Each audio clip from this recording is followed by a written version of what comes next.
So it is my pleasure to welcome you this morning and say hello to all of you for joining. Thank you for joining the Altogether Echo series today. Today's guests in our community series is Quadra Island, and the title of this presentation is Rural Vision for Wraparound Palliative Care. And Quadra Island Compassionate Community is an island representing a community on the west coast of British Columbia. And welcome for joining. And I'm going to let the rest of them introduce, of course, the work and the island and their location.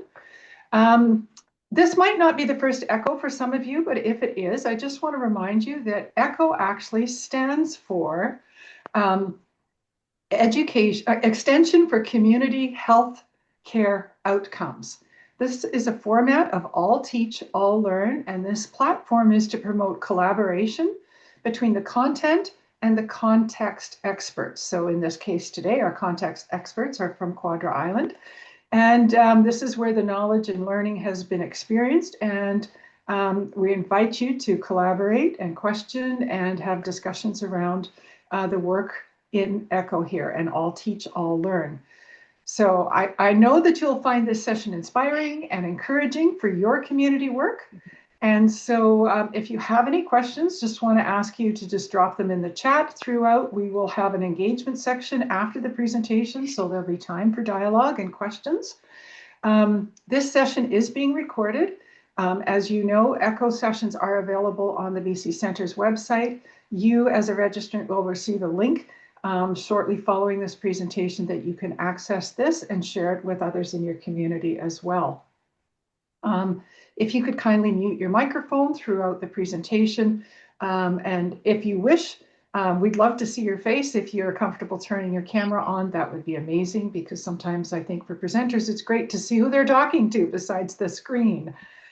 So on behalf of the BC Centre, welcome. My name is Melody Jabsy. I'm Community Engagement Lead in the Public Health Initiatives, and with me in the background as our Program Manager for the ECHO series, which is Stephanie Searle, and she has been supporting us with the technical aspects and helping every organization get their content together and make this a streamlined experience as possible.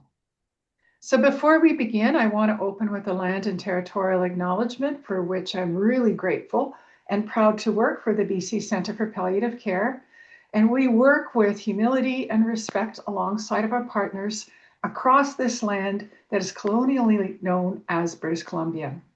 We acknowledge that our work takes place on the traditional and unceded territories of many distinct First Nations values that continue to guide us. We also recognize respectfully the Métis people, the Métis chartered communities, as well as Inuit and urban Indigenous communities and people that live across the province on various traditional territories, pardon me. Because the BC Centre staff and team work remotely, I just want to acknowledge where I am joining from today. And that is actually from the city of Surrey, which is located on the unceded traditional territories of the Coast Salish people, including the Katzie, Kwantlen, and Semiahmoo First Nations. And I want to also respectfully acknowledge there are many other Indigenous nations that are represented among Surrey, my city's population. So the Palliative Care ECHO project is a 5-year national initiative to cultivate communities of practice and establish continuous professional development among healthcare providers across Canada to care for patients with life-limiting illness. And you can see more information on the Palliative Care ECHO Palliative website. We want to acknowledge with great thanks our partner, which is Palliative Care ECHO Project. We are supported from a financial contribution from Health Canada. And the production of this presentation has been made possible through the financial contribution from Health Canada. The views expressed herein are not necessarily the representation of the views of Health Canada. Next slides, please. So today, it is really my pleasure to introduce to you the Compassionate Community team from Quadra Island, Compassionate Communities Quadra Island. And so we have three presenters. They work together as a team. First of all, Maureen McDowell. She is the board chair for Quadra Circle, and she is a compassionate community co-lead. Alongside Jude McCormick, she is a compassionate community co-lead and also is the lead for Way to Go, Quadra Island, and Kathleen Monahan, who is Nav-CARE, representation, facilitator, and lead as part of the compassionate community co-leadership team on Quadra Island. And so I just want to welcome you as we begin this series, and I'm turning it over to you, Quadra Circle. I think Maureen is going to take us away. Go ahead. Thanks very much, Melody. It's a pleasure to be here. We hope your learning objectives today, by the end of the session, you'll be able to understand how our society strategize to meet the changing needs of community residents. And we want also to help you gain awareness of some of the organizational and external factors that challenged us and in some ways aided us to influence the services and programs that we offer. And lastly, how the assets and collaborations and partnerships in our community has supported the growth and delivery of our services. So next slide. Thanks. We're wanting to welcome you to Quadra. So we'll give you a bit of a taste of Quadra in a few minutes, but we're very grateful to be able to do this because of a compassionate community grant that we are participating in, courtesy of the nursing school at UBC, in combination with the BC Centre for Palliative Care. And they are our partner in hosting a grant that aligns directly with three existing initiatives that are on Quadra, that also made us very open and interested in developing the compassionate community approach. First of all is Quadra Circle Community Connection Society that I'm part of. It's a senior support services organization, a charitable society. Nav-CARE is one of the exciting new programs that we've offered for the past couple of years now. And we're in partnership in this grant with Way to Go, which is a community group that assists community members who are in the end stages of their lives to help support families and the people themselves as they reach the passing of their life and help the families in the grieving and funeral preparation and after support process. So we'll talk about all of those things coming up next. So next slide, please, Steph. Thanks. So Quadra Circle it started in 2007 as an informal community group as part of our community recreation society. We didn't have much money, but we had a lot of interest in supporting seniors and helping them get more active and better fed. So we worked on grants to help set that up. And as we were able to grow, we gradually became moved away from the overseeing of the Rec Society, and we were able to become our own charitable society. And we currently have a variety of programs that we'll talk about. But we're recognizing our current board is aging, our volunteers are aging, our membership in Quadra Circle is aging, the people that are coming to us to participate in the programs. And so we were looking at ways of making sure that we could continue and evolve our services. So Jude, or maybe Kathleen, do you want to do the next part?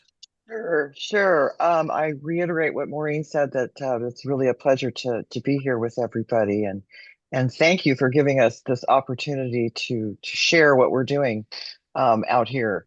Nav-CARE, I'm sure probably a lot of you are already familiar with the program. It's a free program based upon volunteer navigators who are trained that will support one-on-one members of the community that may be challenged by mobility or health or isolation. Most of them would be considered to be seniors. However, there isn't really an age limit on it. So it's a great program. It took us a little bit to get it started because we do have the challenge here of people not wanting to admit they need help. So we're overcoming that little by little here. So, but it is a great program, and we're finding that a lot of our residents are isolated, as well as being compromised with health and mobility. So, having a support of a volunteer navigator to help them resource services that are on the island, give companionship, uh, just help with the families. There's a lot of times where it's actually even perhaps the spouse of someone who is challenged via health or whatever, that they are the ones that can use the support as well. So it's a multifaceted support system, and we're really proud to be continuing that here. Jude? Hello. So Way to Go is an organization that started from nowhere. There were a few people that wanted to talk about death and dying in a place where people could talk openly and not, be hushed about talking about those things. The idea was to learn as much as they could so that it wasn't a mystery. It was part of life, as it used to be a long time ago. So from that, word of mouth, more people became interested, and they started meeting in each other's homes, but it kept getting bigger and bigger. So had to get a different place to meet. But they had the foresight to keep a record of all the education that they were gathering at their meetings and put it into a little green book. And that became something that other people could purchase at our local copy place. They had a little drawer, and they could just pick it up themselves, or they could get it online. And then that evolved into more education, death education fair. And then part of the group decided they actually want to do the hands-on and be present for people who wanted to have natural burials and home funerals. And the paperwork, which in British Columbia, it's legal to have your person die at home, be taken care of at home, and you can transport the body with the paperwork that's needed and bury them. And we have a natural area in our cemetery now, and actually some people from Way to Go on the board. So it's all kind of coming together and still growing. We have a kind of a totem. It's a nice piece of wood that we're going to try to start memorializing the people who have already been buried in the natural burial. So we're still going. Thanks, Jude. Could we have the next slide? Yeah. So, and I guess that's me too, right? That's right. Yeah. Our vision needs to be a little different than areas that have a bigger population and more access to things that are needed, that maybe are taken for granted there. And we have to try and figure out like our own way around things. So the palliative care Way to Go gives some supports for that. And we also have help from Island Health. But a lot of times we have to depend on ourselves and neighbors to actually get the moment to moment and hour to hour help. So the Quadra Circle has always been looking for ways to support everyone. And Maureen is always sniffing out new grants and things. So that's how we came across, excuse me, the Nav-CARE, which has provided lots of help and support for our community. And then when that program started to go away, she found the Compassionate Community and pulled in Way to Go because of our expertise in that.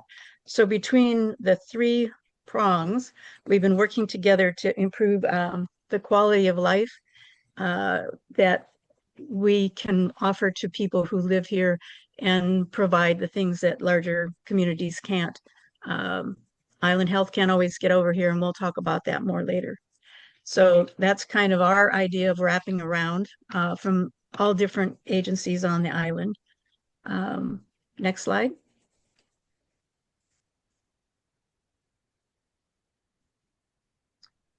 So what is the vision for Quadra Island's future? As it says here, we're committed to ensuring that individuals with terminal illnesses, along with their caregivers and loved ones, are maintaining a strong and meaningful relationship during this critical part of life.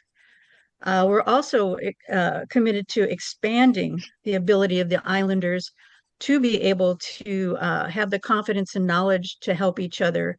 And that's where some of the initiatives that we are developing through the Compassionate Community and expanding with the Nav-CARE training so that we aren't as afraid to visit someone who is ill, and we won't be as afraid to kind of be there with them and in their time of need.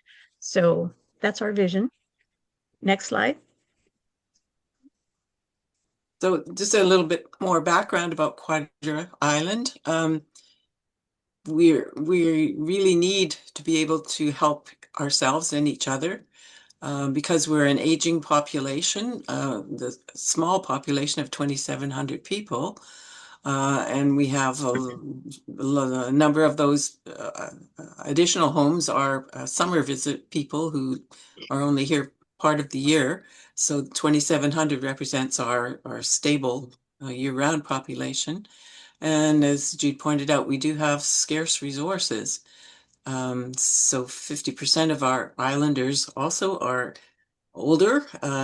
That's 1,350 people that potentially Quadra Circle as a senior serving organization is there to assist.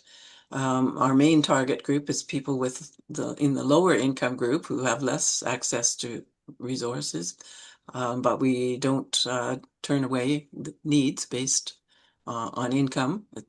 70% also of the volunteers that we rely heavily on are aging seniors who also need help with a staff of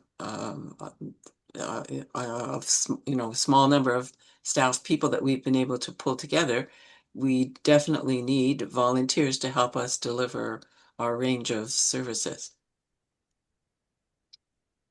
And 1,000 of our islanders don't have a primary care physician. And everybody is aware that primary care physicians are the ones that will be able to get us to the specialists and more intensive care that they can't provide. But they also have to give us the TAP forms when we have to go across to Campbell River to get any care like x-rays or some blood work that we can't get here. So they are really important to us. One of the nurse practitioners who used to work in the offices is trying to help to extend the care of the physicians we have here and in Campbell River by having a clinic that the nurse practitioners and other health care professionals can expand or allow the physicians to be able to see the people who really need their help, and they can do the more everyday care things. So that's another way, like we we have people who are wanting to expand in any way they can so that people can get the care. Island Health Authority does have local home care workers, but they are stretched and they are also dependent on the ferry. So we don't have any care basically after 5 p.m. There are some private care aides on the island who do try to fill that gap, but they can't make a living the way that you could if you worked for Island Health. So it's a difficult thing to do to actually get the people care of the people that need, you have to be put to bed at 5 o'clock. So you don't have your nice, bath or massage before you go to bed when you don't want to go to bed till 10 p.m. So we're kind of at the mercy of the kind of care we can get. Then that goes into the area of lack of respite. The biggest thing that the people who are caring for our elders or people who are their health has put them in a place where they need to have people helping them with their everyday care. Sometimes they can't cook for themselves, maybe they can't even feed themselves. So the people who are on there caring for people 24/7 need a break. And we don't have the resources to actually provide that break that those people need. If someone comes to stay with their person for a couple hours, they're not resting or going to have, a massage or something that they would really like to do. They have to do the shopping, or they have to go out and mow the lawn, or, things like that. So other things that Quadra Circles put together, like Better at Home, sometimes they can be of help to fill in some of those things. Some of the things, maybe like if your porch needs to have the stairs fixed because the caregivers can't come in until it's fixed, we have people that'll volunteer or do the repair at a lower cost so that the access can be made for that. So there's whatever issue you come up with around needing some help, we can usually find something here on Quadra that will help you with that need. But like Kathleen said earlier, sometimes you have to reach out though, and we don't always know who we're missing. Mhm. Yeah, and that's always a challenge here. And of course, being an island, which I think some of you can relate to this. We're at the mercy of the weather. We're at the mercy of power outages. We're at the mercy of fires. We get a bad windstorm here, which is very, very common for about 6 months out of the year, or more. And the ferries will shut down. We'll lose power. We always hope that BC Hydro is going to be somewhere on the island, but they're not necessarily here. So we face a lot of challenges with that, with snow and things. Almost everybody has a residence here on Quadra has a fairly long driveway. So if we have a significant snowfall that comes through, people are stuck. They can't get to the top. The ambulance can't get to the house. So it creates some pretty serious and potentially dangerous obstacles for us. So that's something that we always have to be really cognizant of when we're looking at caring for our people and are making sure our volunteers are getting to where they need to go safely. So that's always kind of on the back of our minds with anything. And the weather can change here at the drop of a hat. And then come tourist season, you're probably looking at a 2 to 3 boat wait to get over to Campbell River, and same coming back. So if you are in an ambulance, you need to get to the hospital, you need to have a CAT scan done, you need to have blood work done or whatever. It will take you almost an entire day, most of that being sitting in a ferry line. So that poses another whole set of issues for us there too. So it can be very, very challenging. Um, and then obviously, I think probably a lot of you will deal with this, the independent mindset of people that are aging. It's very difficult to admit that you need help. That's very hard for a lot of people because they're very proud and they're very independent and they want to hang on to that as long as they can. So we're constantly finding ways that we can help people without jeopardizing their feeling of freedom, keeping them whole as far as their dignity and so forth. So, and it's also like in the case of Nav-CARE, we know there's so many people that need the help, but they won't accept it. So we're always trying to work with families and neighbors and so forth to try and break through that barrier. But it's very difficult to do because there's a lot at stake, as we were talking about with dignity and losing independence and so forth. So that's kind of always a bit of a challenge. And then because we're a small island and because we have the issues of transportation and weather and ferries and so forth, we're pretty concentrated here as far as our volunteer base goes. And as Maureen said earlier, most of our volunteers are getting older. And most of our volunteers have, huge hearts and want to help everybody.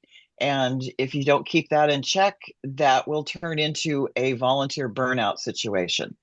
And that's very hard on people. So that's another thing that we are always keeping an eye on to make sure that people don't get themselves into that situation.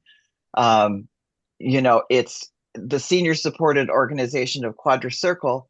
We have 2 full-time staff members and then about 50 volunteers, and all 50 of the volunteers wear all kinds of hats. So from anything to transporting somebody to yoga, to taking them to lunch, to getting them to a doctor's appointment, to having tea and just, combating isolation with them and resourcing things. So everybody wears different hats, which means everyone's got to be trained and aware of situations here on the island. So it's an art form. It is definitely an art form, but we're always in fear of jeopardy of having volunteer burnout. So that's a problem. So we're looking for the younger crowd to come in. And we're seeing some changes in that. We're seeing that happening slowly, not as fast as we'd like, but it's coming. So next slide. So thank you, Kathleen, Maureen, and Jude. Up to this point, I just want to make a pause here is that we're at about the halfway mark. There's so many great things that you have to present, and I really want to be able to host questions and comments from our listeners. So I'm just giving you a little where we are in our time frame now, so to stay focused so that we can have the interaction. Thanks, Melody. Thank you. Great. So Kathleen. Carry on. Yeah, you got to keep us on track, Melody, because I know. Carry on. We want to hear. Okay, so it takes an island as opposed to a village. That's kind of we look at that, and this is a very very connected island in many, many ways. And from somebody like myself coming in from an outside area coming into Quadra, it's been extremely impressive to see the kind of connectivity and collaboration that's working with everybody. We also, we will create our own. We're a tenacious bunch. If we see a need, we'll figure out some way to make it work. So we have to be creative. We have to think outside the box. And I think, Jude, you have some examples of that. Well, we had just recently, we've had several deaths and some very prominent members of our community. And the grief has been pretty intense. So we actually had a couple people step forward as volunteers to host a grief group, and they're called Good Grief, and they're starting in November. That's it. Next slide. Thanks.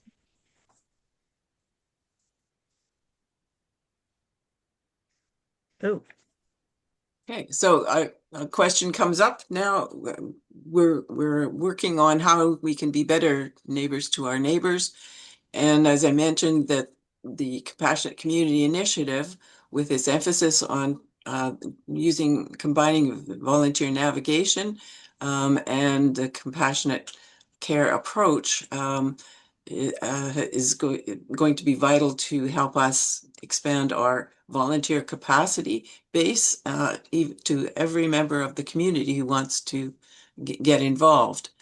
And so the next stage that we're about to proceed with is to provide educational resources and a couple of practical projects, to help friends and family navigate the challenging journey that lies ahead when they're facing a life-limiting illness. Next slide.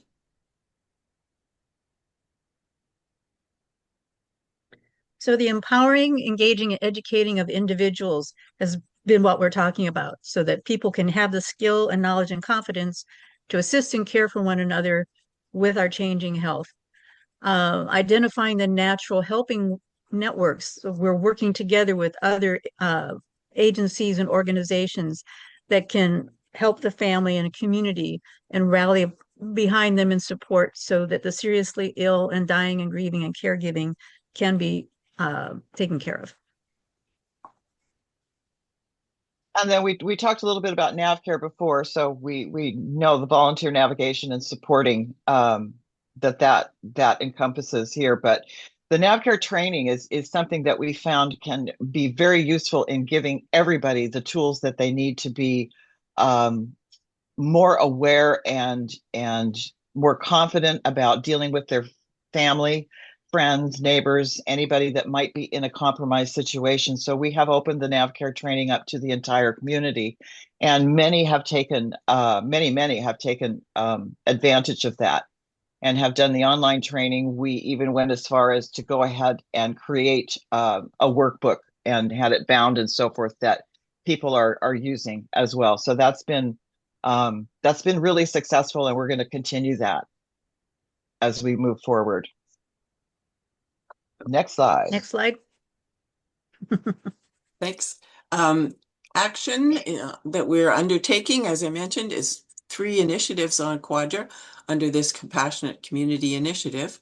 The first 2 are practical, doable projects that we can accomplish in a 12-month period using largely volunteers that have some level of skill and definitely a lot of heart. The second item on there is that the ongoing education awareness building is intended to destigmatize illness and the end-of-life topics in public with their families.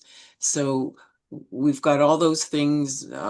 We're juggling all those things right now at the same time, and the initiatives that we're talking about in terms of practical ones is an intergenerational compassionate approach called Simple Sharings. The next one is compassionate neighborhoods, a couple of pilot projects in neighborhoods to give people Nav-CARE ambassadors in their neighborhoods to reach out and connect with. And the continuous learning series is an ongoing educational approach of various things, but we're very excited about one aspect of that, which is the waiting room resolution. So next slide, please. So the Simple Sharings, the intergenerational compassion project, the first response that I got when the advisory committee, decided that this was something very important to get our youth on board and bring them back into the community when they're on their machines and stuff. So the literature and things have shown that there's connections that are made when you have the youth and elders connected, and it forms a long-term relationship within the young person, so that that stigma of aging and being old that society kind of places on us sometimes isn't their experience. And so they can take their sense of value for elders and aging people with them throughout their life. It's a health booster when the children and older people are together. You feel young at heart. Your brain gets a boost. You're more active and involved. So it helps your spirit, it helps your body, it helps your mind. Um, Both of them feel valued and included. Children who maybe they're in the after school program and they have friends and they interact, but when they are with an older person who gives them personal attention, that's a different kind of experience and feeling valued and included. Plus, the older person also feels like they're more useful and they can tell their stories, and the children are in awe, whereas the rest of us are kind of like, been there, done that. A new sense of purpose. They're both teachers and students, as was kind of expressed in the other example. And the children embracing the aging. One of our members said that when he was young, a librarian had him take some books to an older woman who couldn't come to the library anymore. So at first he was just taking her books, and then he was reading the books to her, and then they became friends, and he kept that with him throughout his whole life. And he actually values women a whole lot more than a lot of his friends. So I think it's a really important experience. And then strengthening community bonds. You have the other people in the neighborhood that will benefit from the children valuing the older people and the older people getting more involved in things in the community. So the bonds that have come from this can extend throughout a life and throughout the community. Next slide. Thanks, Jude. Kathleen and I are both involved in the Compassionate Neighborhood Project, as I touched on briefly. We are about to train Nav-CARE advocates to be special ambassadors in neighborhoods, not necessarily having to live there, but being people that neighbors know that they could call if something particular came up that they didn't want to discuss with their family or their friends. Kathleen, I'll turn the rest of it over to you to explain how we're going to do that. Okay. We're just getting ready to move forward with a lot of things on this one. So the neighborhood advocates we're going to utilize the Nav-CARE training because it is so valuable. They will not be considered Nav-CARE volunteers, but it's our hope that once these neighborhood advocates start connecting with their neighborhood community, that they're going to find people and be able to open more doors for the official Nav-CARE volunteers to go in and really create a connection with them.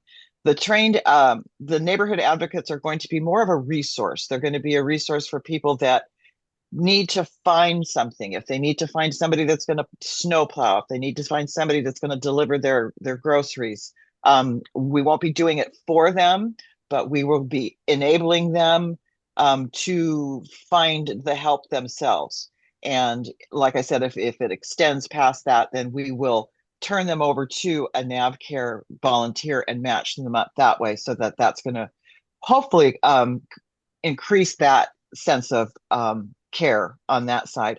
We also find too that many people, they have problems, they have things that they can't do anymore, managing their house and so forth. They are not really willing to quote unquote burden their family or friends with that, because whether they're embarrassed or whether they just assume that everybody has their own problems. So having somebody that's more of an objective person that they don't have as big a family or friendship investment in them, they're more open to being able to discuss these things. So that, I think, is going to lead to people being able to talk about their health and get the appropriate help that they're really going to need. So we're just about to kick it off here. So it's going to be a lot of fun, and I think it's going to be pretty successful. So we've got some great volunteers on the project, really wonderful ones. Next slide.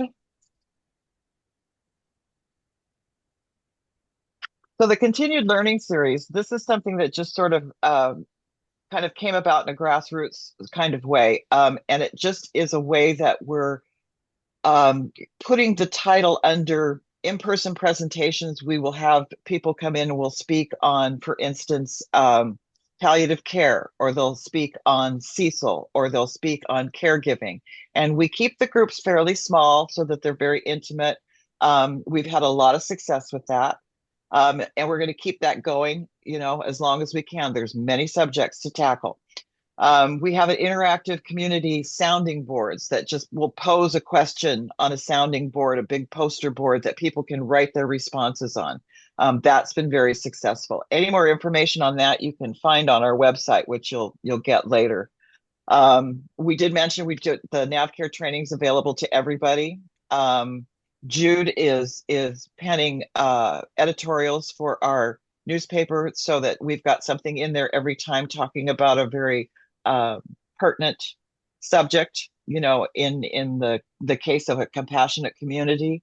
And then we have a webpage that we are putting up many, many links and podcasts and videos and so forth. As you know, if you go and you Google something, it's endless what you can find. So what we're trying to offer is a vetted option. So we've already kind of checked to make sure it's valid, it's credible, and so forth. So that gives people an easier, a safer feeling about what they're going to get. And there's many things on that website.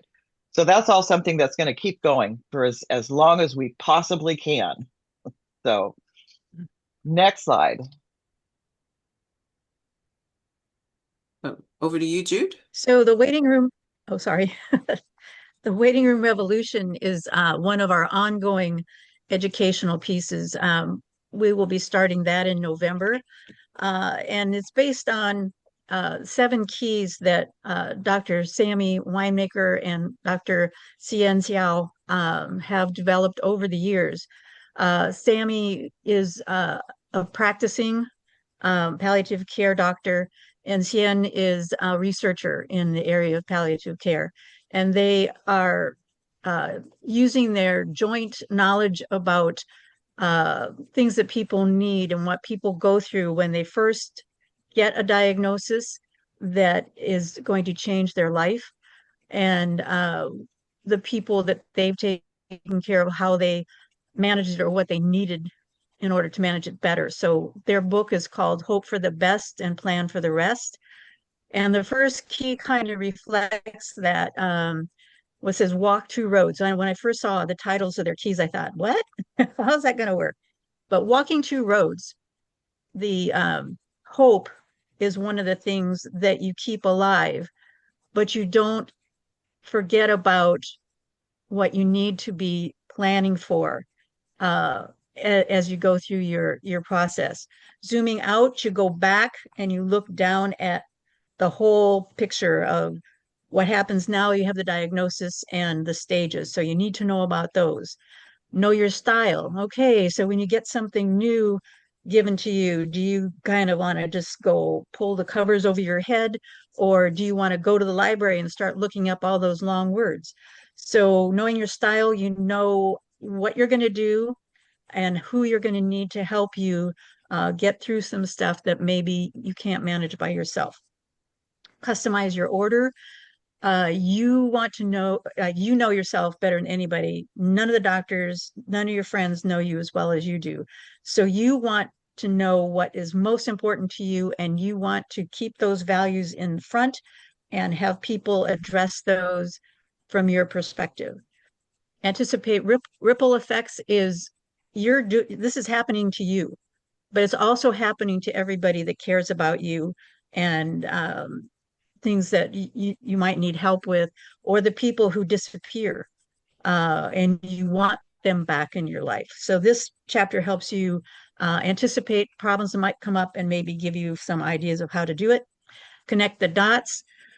You've got different specialists, you've got your regular doctor, you've got all these other people involved in your care, and you think they might know what the other ones know, and they don't. So you have to have everything that's going on in order. And if you can't do it, you get someone that you know that cares about you and is a good organizer to do that for you.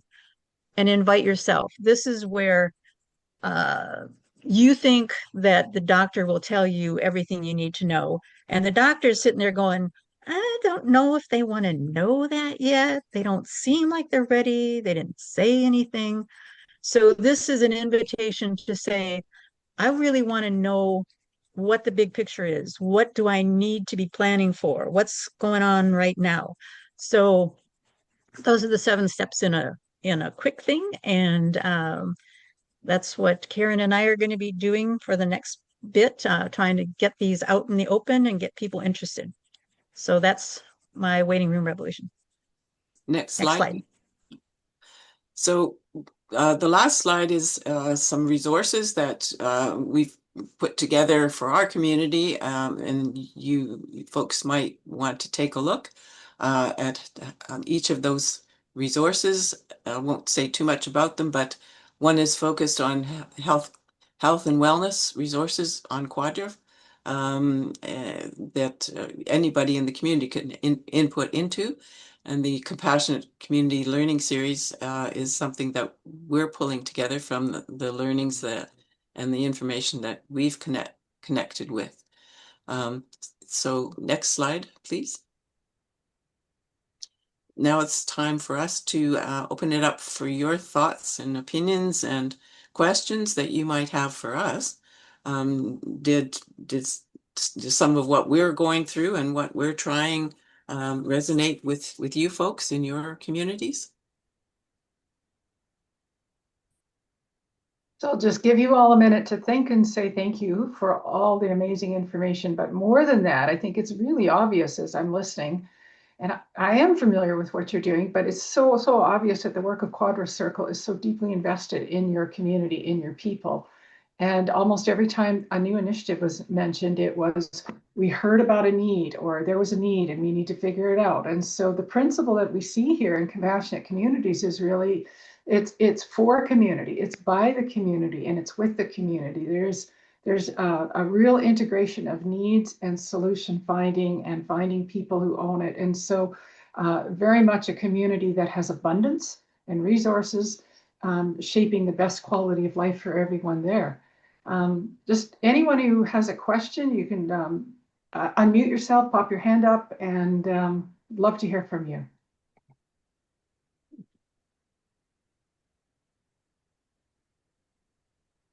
One thing I'll say to Melody's comment there, and thank you for that, Melody, but what we have found is the key to making the community work for itself is to listen. That's how we discover what is needed, is by really careful listening and reading between the lines and so forth. For example, if we give a presentation under the continued learning series, we will send out a note for people to respond and give us their opinion of it later. And more often than not, we will get a list of topics that they would also love to see. And so we go right into that. That's what they want. That's what they're going to get. And that's been really, really helpful for us. So listening, I think, is a really big key. Thank you. In your community, and Melody's been on our island, so she knows. In your communities, are there things that you are piloting or you found worked well in reaching out to people?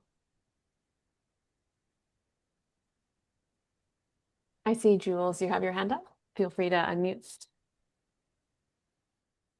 I'm Jules. I live in Cathette. It's also known as Pal River. And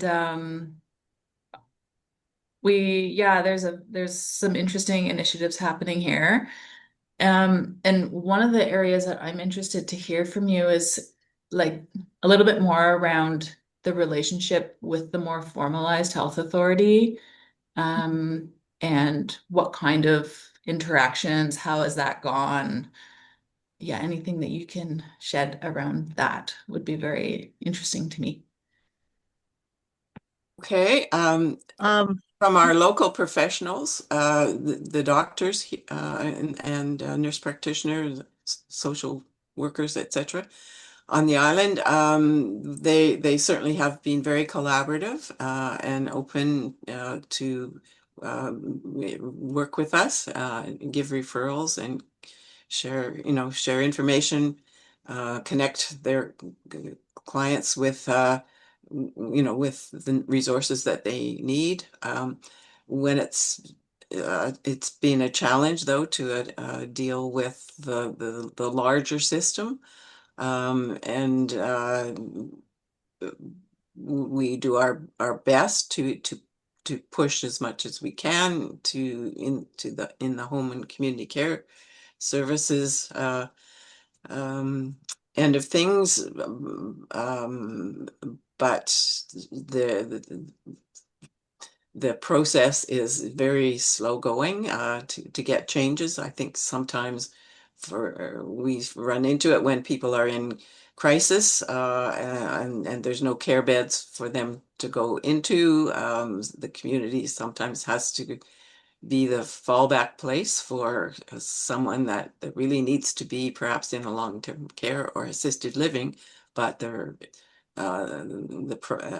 it's just a painful long wait that the community volunteers then have to bear the care for until a bed opens up. So not a lot of success there, and we're still struggling to develop a community-based a community health center approach here, but the government has put us on hold while it examines what its resources are, etc. So lots of go forward a few steps and then get a roadblock, and so that's another reason why we have had to do so much for ourselves. Is that your experience too? Well, I'm in an interesting perspective, like, because I work within the health authority, but I also do end of life support and education and resources completely separate from that. That's more hands-on wraparound, supporting the community and building those resources for themselves. So this is part of why I was so drawn to come. Another person that from here is on here with me too. So yeah, for sure. I think we face these issues, and it's just very interesting to see some creative solutions in rural communities. Really appreciate it. I think that's where the key, think outside the box comes in, because there's certain things that we're not in a position to change on our own. So we therefore will just step in. I've seen cases where there have been people that have been in pretty dire end of life situations where they didn't have any resources at all. And you'll see 4 or 5 people that will just on their own come in and support them. They'll be there to turn them over at night. And this is outside of VHOP, so it's if somebody needs something, it will get done, and that's the one thing about Quadra that I have found so inspiring. And the medical, like Maureen was saying, the medical staff here, I mean, conveniently, the Quadra Circle office is right next door to the Quadra Medical Clinic. So I don't know how many times I've seen the physician there will have somebody come in, a patient, and he'll see a need and he'll come right over to the Quadra Circle office and give a name and say, okay, you need to call this person because they need this, this, and this, and this. So, I mean, that's a real synergy and connectivity that is really nice to have, because a lot of times if you go into a city, those two entities aren't even going to acknowledge each other. So this is a real difference on that. And I think that's really, really important. So what I hear you highlighting is the value and the importance of partnerships and looking for and intentionally creating and weaving communication to form partnerships. I'm wondering if there's other communities on the call here that have maybe some learnings that they would like to share, or their experience of what they've heard here as it applies maybe to their community.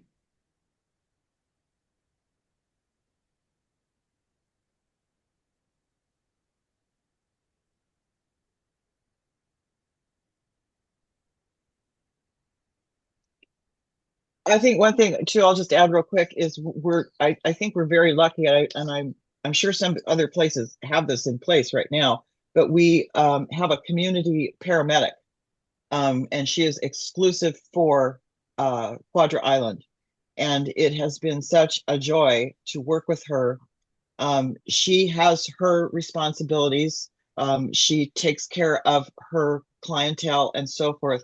However, she also she provides outreach to everybody. She sits on committees. She helps outside the box. It's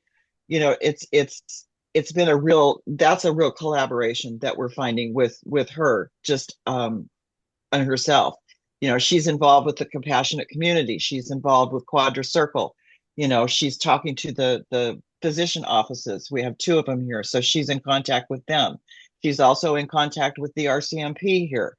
So it's just kind of a round table of the professionals that they're the ones that are on the front lines.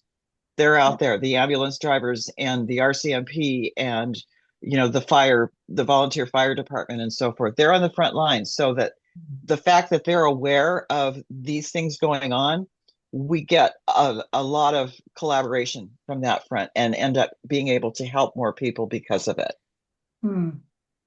She's also trying to build a bridge with the band on our island, and has been received well. Great. So having one of those key partners on the table, at the table alongside, is significant. Building relationships with all people of all backgrounds who are community members on the island there. I see your note, Kaylee, that the paramedic and Quadra Circle has provided excellent care for my visually impaired and recent widowed father. That's a testimony to the good work of community.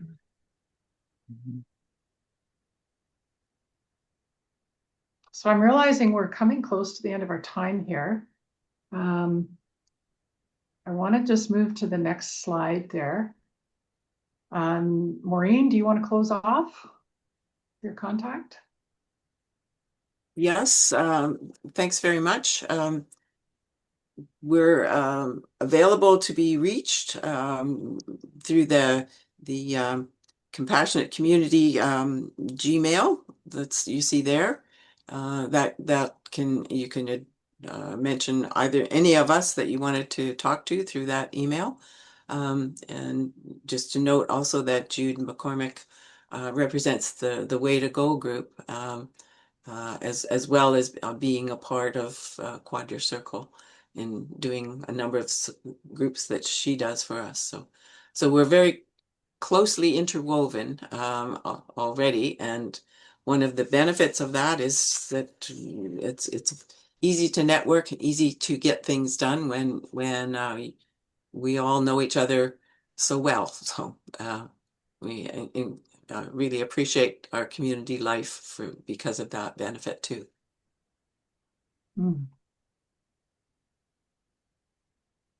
Thank you very much, Melody, for this opportunity to share what we're doing. And it's been a learning experience for us too. Well, and as we go to the last slide, thank you, Maureen and Jude and Kathleen. We just want to say thank you to Quadra Island, and thank you for making yourself available. This was an extra layer on the work you're already doing. And I hope that to all of you who have joined for this, that you have been encouraged, inspired, and please reach out to any one of them for more ideas or talk through some other possibilities, build the partnership with and among each other as community partners and service. So I just want to say thank you again, Compassionate Community Quadra Island, for participating with this ECHO series. And if there are any other questions that you all may have, feel free to email. Stephanie, I'm aware we usually have a evaluation link. Does that go out in the email post? I'm not quite sure. As you leave the session, a little window will pop up in Zoom. So if you have a few minutes, we would appreciate your feedback. And I did pop in the chat that we'll send all of our presenters' contact info and the resource links and a copy of the PowerPoint slides that will be sent early next week, along with a recording link for the session that you're welcome to pass along to anyone. So thank you once again for sharing your lunch hour with each other, with us, and Quadra community. Thanks all. Have an awesome day and a great week ahead. Thank you. You too. Thank you. Thank you very much.